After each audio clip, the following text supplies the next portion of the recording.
विद्यार्थियों, आपने ऑफलाइन में कहा था सर क्वांटम संख्या से संबंधित जो है न्यूमेरिकल हम पर नहीं आ रहे हैं सर, इसे ऑनलाइन समझा दें जिससे कि हम समझ लें। तो क्वांटम संख्याओं पर न्यूमेरिकल निकालने से पहले हमें इलेक्ट्रॉनिक विन्यास निकालना आना चाहिए। जैसे कार्बन ले लिया हमने, कार्बन का इलेक्ट्रॉनिक विन्यास निकालने से पहले हमें पता होना चाहिए कार्बन में कितने कोष हैं। बोर-बोरी के अनुसार कोष 4 प्रकार के होते हैं, के, एल, एम, एन। इनको ज्ञात कैसे करते हैं? इसके लिए फॉर्मूला होता है 2n²। के लिए 1, एल के लिए 2, एम के लिए 3 और एन के लिए 4। ये 1 2 3 4 क्या है? ये नंबर है। इनमें इन नंबरों की सहायता से इन कोषों में ये बता सकते हैं हम कि कितने इलेक्ट्रॉन इसमें आ सकते हैं। जैसे सपोज 1 है तो 2n², 2 मल्टीप्लाई 1 का स्क्वायर इक्वल कितना हो जाएगा 2। तो के कोष में केवल 2 इलेक्ट्रॉन रह सकते हैं। तो के का हो गया इक्वल ये। एल के लिए क्या होगा? 2n², 2 multiply 2 to the power 2, 2 दूनी 4 और 4 दूनी 8, एल में 8। इसी प्रकार एम में कितने रह सकते हैं? 2n², 2 गुणा 3 की घात 2। एन की जगह पर पहले 1 रखा, फिर हमने 2 रखा, फिर 3 रखा, ऐसे 4 रखेंगे आगे। तो 3 3 9 9 दूनी 18। इसी n बराबर 2n², 2 multiply 4 to the power 2, तो 4 दूनी 8, सॉरी 4 चौक 16, 16 दूनी 32। तो हमारे के, एल, एम, एन में जो आया 2, 8, 18, 32। अब इनमें कोषों में 2 में पहले वाले कोष में 2 इलेक्ट्रॉन आ सकते हैं, दूसरे वाले में 8, फिर 18, फिर 32।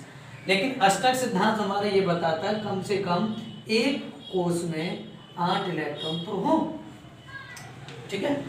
अब इसका इलेक्ट्रॉनिक विन्यास करते हैं तो के कोष में 2 रख दिया और आगे क्या बचा? 4।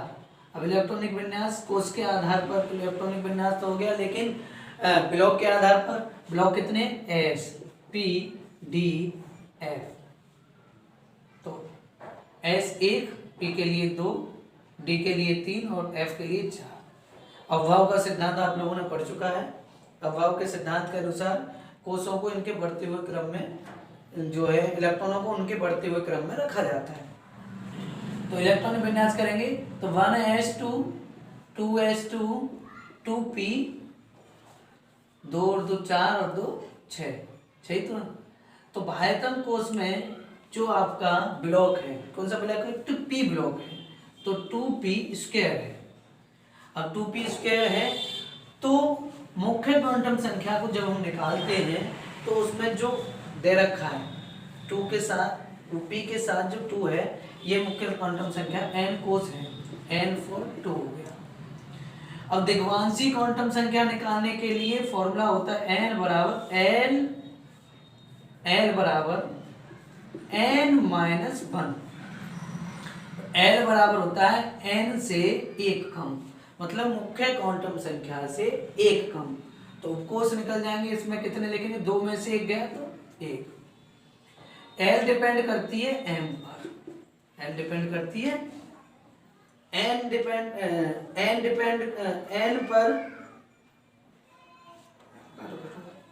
n पर जो है l डिपेंड है और l पर n।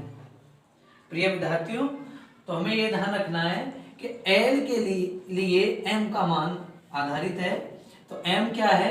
m जो निकलेगा वो l पर संबंधित है। जैसे कि इसको निकालेंगे -1 0 1।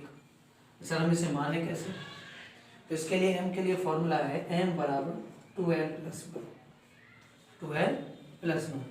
तो देखो 2 l कितना है अपना? 1 + 1, 2 एकम 2 और 1 3, 1 2 3, m के मान हो गए 3, m बराबर -1 0 1। लेकिन ये तीनों क्वांटम संख्या एक दूसरे पर आधारित है। सर समझ में आया हमारे? आपने कहा कि n मुख्य क्वांटम संख्या है जो कि बाह्यतम कोष में जो ब्लॉक p ब्लॉक है, s है, d है, f है, जो भी है बाह्यतम कोष का जो भी ब्लॉक है उस पर जो आगे अंक लिखा हुआ है मेरे समझ में जो है, ठीक, तो ये 2 है, तो n बराबर 2 है, ठीक है सर। तो l बराबर क्या है कि n में से एक कम, 1 हो गया। l के मान पर m कितना है 2l + 1, तो 2 एकम 2 + 1 बराबर 3, ये सभी के समझ में आ गया होगा। लेकिन s के लिए क्या है, स्पिन क्वांटम संख्या, पाउली का अपवर्जन का नियम भी इन्हीं पर आधारित है, बताऊंगा अभी। स्पिन क्वांटम संख्या के लिए p है, और p में क्या है, ऑर्बिटल होते हैं 3, आपको पता होनी चाहिए। s ब्लॉक में एक ऑर्बिटल, p में 3, d में 5 होते हैं और f में 7। और इलेक्ट्रॉन एक ऑर्बिटल में 2 इलेक्ट्रॉन भरे जा सकते हैं, और अक्सर एमसीक्यू में क्वेश्चन पूछा जाता है ऑर्बिटलों में कम से कम कितने इलेक्ट्रॉन भरे जा सकते हैं। तो s ऑर्बिटल में पूछा जाए तो 2, p में पूछा जाए तो 3, d में पूछा जाए 5 दूनी 10, और f में 7 होते हैं तो 7 दूनी 14। तो इलेक्ट्रॉन जो मैक्सिमम भरे जा सकते हैं वो 14 इलेक्ट्रॉन भरे जा सकते हैं। लेकिन बात आ रही है चक्रण क्वांटम संख्या की, इसकी, तो s बराबर अपना क्या है, इसके आधारित ये इलेक्ट्रॉन, तो p में 2px नाम है इस ऑर्बिटल का, इसका 2py और 2pz, 2px 2py 2pz electron है 1 1। हुंड की अधिकतम बहुलता का नियम ये बताता है हमें कि यदि इलेक्ट्रॉन हमारे 6 हैं तो उनको भरने का क्रम क्या है, पहले इलेक्ट्रॉन एक ही दिशा में, फिर दूसरे इलेक्ट्रॉन नीचे की तरफ, दक्षिणावर्त और वामावर्त का सिस्टम होता है। तो रेगुलेशन इलेक्ट्रॉन का होगा तो वो दिखाएंगे, पहले ऊपर की ओर तीर है तो प्लस के 1/2, नीचे की ओर तीर होता तो माइनस के 1/2। तो इस टॉपिक से हमारे क्वांटम संख्या तो क्लियर हो ही रही है, पाउली का अपवर्जन का नियम भी क्लियर हो रहा है। पाउली का अपवर्जन का नियम है किसी भी परमाणु की चारों क्वांटम संख्या समान नहीं हो सकती। देखो लिखता जाता है एग्जाम्पल हमारे पास, s भिन्न है, ये एक दूसरे पर डिपेंड है लेकिन s भिन्न है, तो चारों क्वांटम संख्या कहीं भी कैसे भी समान नहीं दिख रही। और हुंड की अधिकतम बहुलता का नियम क्या है कि कम से कम इलेक्ट्रॉन, चाहे अयुग्मित इलेक्ट्रॉन ही भरा हो, उसको ऑर्बिटल को भराए रखे और इलेक्ट्रॉनों की पूर्ति को बताए। तो हुंड का अधिकतम बहुलता का नियम ये बताता है कि एक ऑर्बिटल में कम से कम 2 इलेक्ट्रॉन भरे जा सकते हैं, लेकिन उनकी दिशा विपरीत हो, कुछ इस टाइप से ऊपर नीचे। ठीक है, अगली वीडियो में मिलेंगे।